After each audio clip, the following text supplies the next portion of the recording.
શું થયું? આ જુઓ ને, જેમની પાછળ મહેનત કરીએ, પરસેવો પાડીએ અને અંતે વેચાઈ જાય.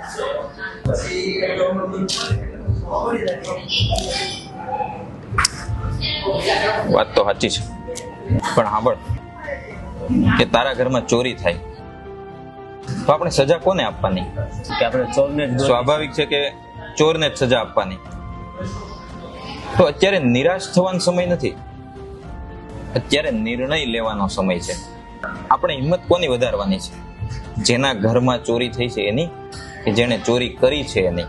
આ લોકતંત્ર, આ પવિત્ર માતૃભૂમિ એ આપણું ઘર છે.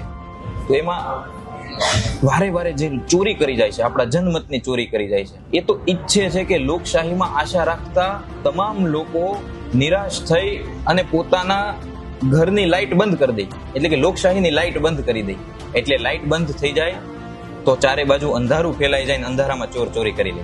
તો આપણું કામ છે કે દીવાને જાગતો રાખવો. તો તું નિરાશ થઈ જાય, તારી જેવા શિક્ષિત માણસો, ભણેલા ગણેલા માણસો, લોકતંત્રમાં આશા રાખતા માણસો નિરાશ થઈ જશે તો એને એટલું જ જોઈએ છે. તો આપણું કામ ચોરને હિંમત આપવાનું નથી, આપણું કામ ચોરને પાઠ ભણાવવાનું છે.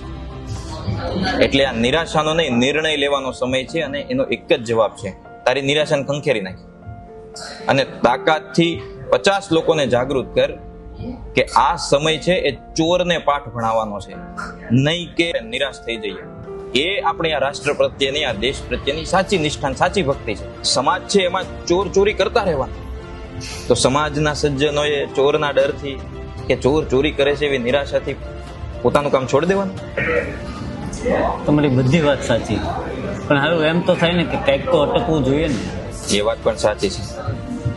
જો આ લોકતંત્ર ખૂબ મહાન છે. જ્યારે લોકોને એવું લાગે કે અન્યાય અત્યાચાર વધ્યો, આપણે છેલ્લી ચૂંટણીમાં આ લોકોએ ખૂબ પ્રેમથી મત આપ્યા અને આ લોકો ભૂપતને લઈ ગયા, તો લોકો શું નિરાશ થઈને બેઠા રહ્યા? લોકોએ જવાબ આપ્યો કે તમે ભૂપતની ચોરી કરી જશો અમારા ઘરમાંથી, લોકતંત્રના ઘરમાંથી, તો અમે પાછો કોઈ ગોપાલ ઉભો કરી દઈશું. લોકો આ લોકતંત્રમાં સારા લોકો, લડી શકે એવા લોકોની ઉણપ નથી. લોકોએ કીધું ને, સંદેશ આપ્યો ચોર જેવા લોકોને, શું તમે ભૂપતને લઈ જશો, ભૂપતને લઈ જશો, ભૂપતવાળી કરીશો તમારા ઘમંડના જોરે, તમારા સત્તાના જોરે, તમારા પૈસાના જોરે, તો અમે વિસાવદર વાળી કરવા માટે તૈયાર બેઠા છીએ. તો આશા ગુમાવવાની જરૂર નથી. વિકલ્પ છે, આશા છે. એક વસ્તુ હજી વિચારતો, એક સમય એવો હતો ત્યારે શું હતું કે કોઈ દીકરી સાથે દુષ્કર્મ થાય તો શું સમાજમાં શું થતું?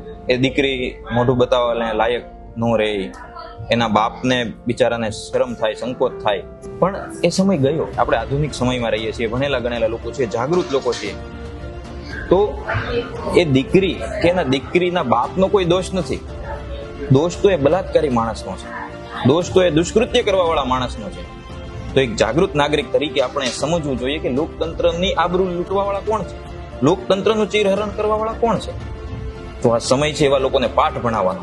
અને જો પાઠ નહીં ભણાવીએ તો એ વારંવાર આ લોકતંત્રનું, લોકશાહીનું ચીરહરણ કરતા રહેશે.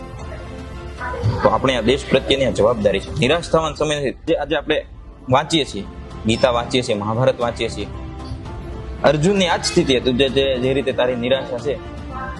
પણ કૃષ્ણએ કીધું ને કે આ એ લોકો છે કે જ્યારે મા દ્રૌપદીનું ચીરહરણ પૂરું રાજસભામાં થઈ રહ્યું હતું, જ્યારે મૌન બેઠા હતા, ત્યારે એના ભાગીદાર હતા. તો જ્યારે લોકતંત્રનું